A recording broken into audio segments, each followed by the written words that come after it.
An iconic Gold Coast attraction became the scene of an unthinkable tragedy. Cindy Lowe, Kate Goodchild, Luke Dorset and Ruzi Aragi died when the Thunder River Rapids ride malfunctioned in 2016. Our heart aches daily as we try with varying success to be grateful for the decades that we had.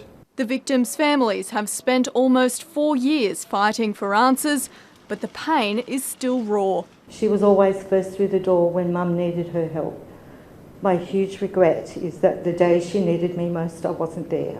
In handing down his findings, the coroner was scathing. The various elements and components of this tragic incident clearly demonstrate a systemic failure by Dreamworld in relation to all aspects of safety. James McDougall said while Dreamworld had a reputation as a modern, world-class theme park, its safety systems were rudimentary at best. He said given the state of safety practices in place, an accident was inevitable. It was simply a matter of time. That time came on the 25th of October 2016. The coroner made several recommendations that there be changes to the regulatory framework to include annual risk assessments of rides, the issue of a shortfall of experienced ride engineers to be addressed, and that the conduct of an engineer who inspected the rides be assessed by the regulatory body. There is no evidence that Dreamworld ever conducted a proper engineering risk assessment of the ride in its 30 years of commission. The coroner is not permitted to recommend charges be laid, but he did refer Dreamworld's parent company, Ardent to the Office of Industrial Relations.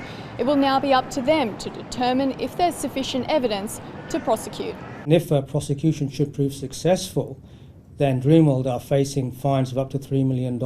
Ardent says it's committed to implementing the recommendations.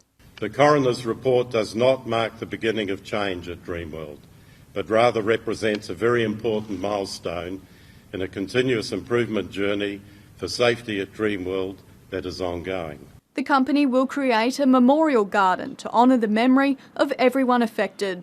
Not a day goes by where the new leadership team does not think about the events of October 2016. And this makes us fiercely determined to do everything possible to make sure such a tragedy never happens again. While the wait for answers might be over, the emptiness and sense of loss will always remain. The horrendous legacy is living each day without them. We exist in a world full of grief and shattered families and friends. Ashley Stevenson, ABC News, Brisbane.